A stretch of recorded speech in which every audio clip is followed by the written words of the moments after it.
Hey guys, so today I'm going to be doing a review. It's going to be my first review, and this is like the 10th time I've had to record this because either something's going on in the background or my computer freezes up or something. So we're going to try to do this one last time.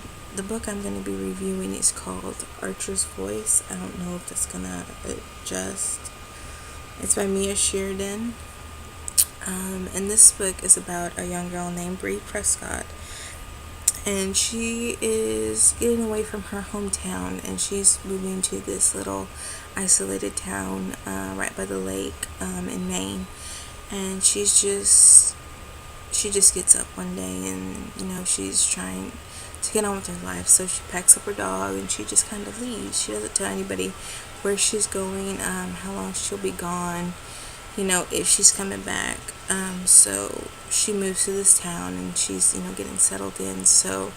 And this is where she meets Archer. And Archer is a very isolated guy himself. Nobody really knows him, knows what his deal is.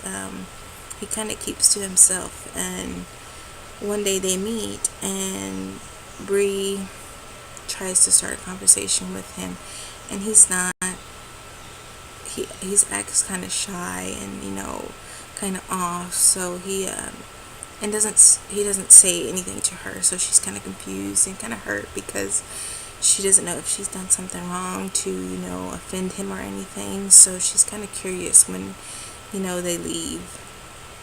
And she starts to ask around about him, and she finds out that his name's Archer, and he either can't speak, he's deaf, some kind of accident happened where he can no longer speak. And she's just intrigued because she wants to know more about this guy. And so one day I think she's walking home from work. She gets a stop at this like cafe, I think, and she comes across his house, and the gate to his house is open, and her dog takes off into his property. So she has to chase after him, and that's where they come face to face.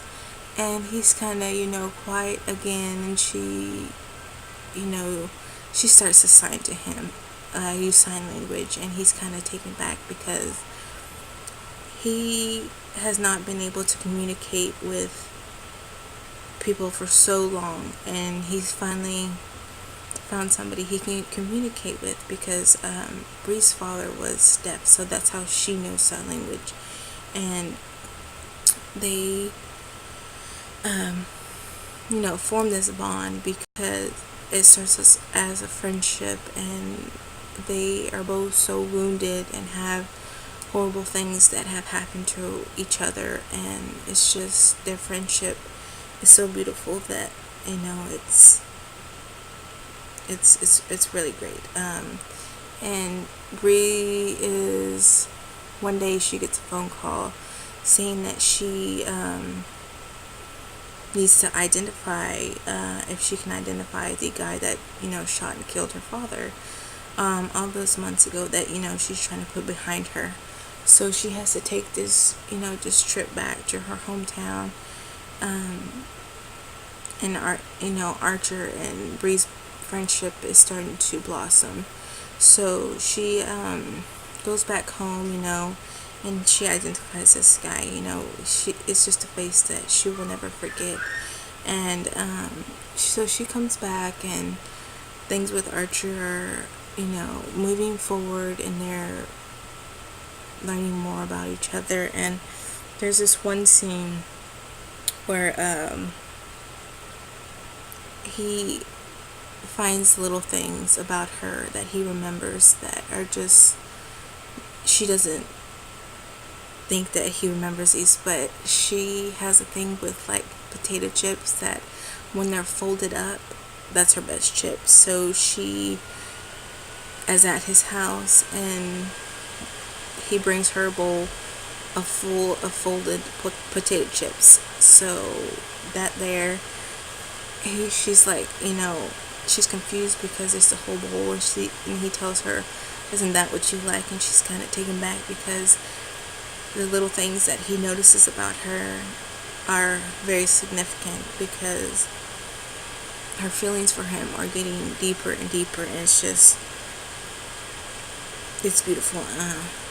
And I keep looking down because I'm looking at my Kindle. So, um, and one day, they've been hanging out, and Archer, he's got a scar, and she's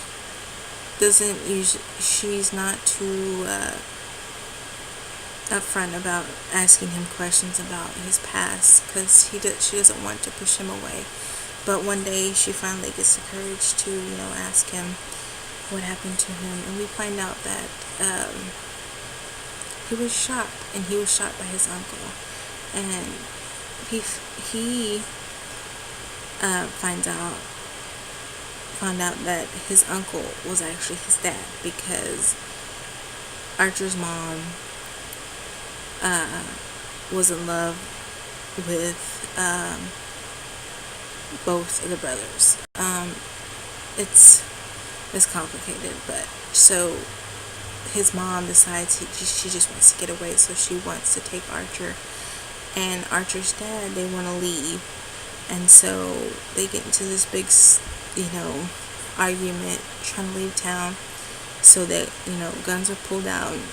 Archer's accidentally shot, so he loses his voice, and it's heartbreaking to have this young child go through such a traumatic event at such a young age, and he's wounded for life now, and just because he was a bystander, and Bree is starting to understand him more, and she's starting to fall in love, and then this traumatic event happens. She's at the cafe one day. I think her and Archer are having breakfast or something, and this guy walks into this cafe, and Bree kind of like tenses up. She remembers his face, like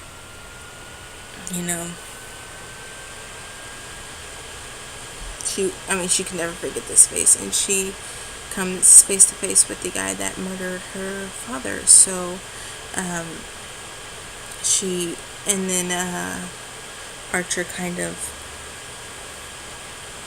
knows something's going on, so he turns around and he sees who she's looking at. Sorry, guys.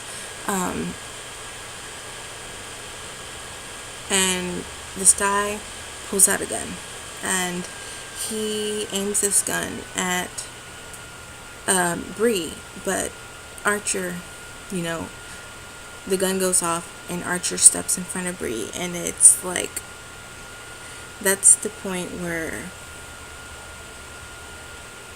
that's why I start bawling, because oh goodness, I'm trying to find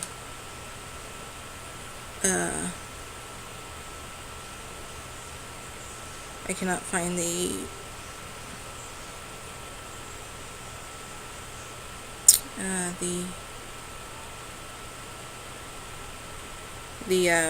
okay, here it is. He steps in front of Bree, and the end of the chapter, the last thing you see, it says, "But Archer didn't hear me. He was already gone." So at this point, I'm thinking, oh God, Archer just stepped in front of Bree to save her life, and now he's on the floor of this cafe dead because of it. And the next chapter is this, I guess, a poem, I think, and I want to read it because it's my favorite quote of the book. It says, "You brought the silence, the most beautiful sound I'd ever heard, because it was where you were, and now you've taken it away. And all the noises and all the sounds in the world aren't loud enough to pierce my broken heart. I look up at the stars, endless and forever, and whisper, 'Come back to me, come back to me, come back to me.'" And I'm thinking, oh God. So at this point, I'm like bawling my eyes out because, you've come to, love Archer, and he's just, so sweet. And then the next paragraph starts out in Bree's point of view, and it talks about the whole town gathers to honor Archer Hill. And I'm like, okay, that's it. Archer's gone, and they're, at his funeral, mourning for him. And then it goes on that they're actually honoring him for being a hero, for stepping in front of Bree and, saving her life. And I'm thinking, oh God, I, I've never been more relieved about a person not dying in a book than this book. And it's just, it was pretty intense for a second. And then, he recovers, and, the happily ever after that, everybody wants. And then there's this last sentence, this last quote that I think sums up the entire book, and it's so beautiful. And it, it's one of those you want happy tears, and it says, "And I thought to myself, Archer Hill's voice was one of the most beautiful things in the whole wide world." It's a book I'll definitely be rereading, so I highly suggest you guys go pick this book up. It's such an amazing book, and if you want the feels, this is the book, and I absolutely loved it. I hope you guys enjoy my first book haul. I know it's a bit rough in there, but it'll get better. So, if you guys have any questions or anything, just comment below, subscribe. Thanks for watching, guys. I hope you enjoy.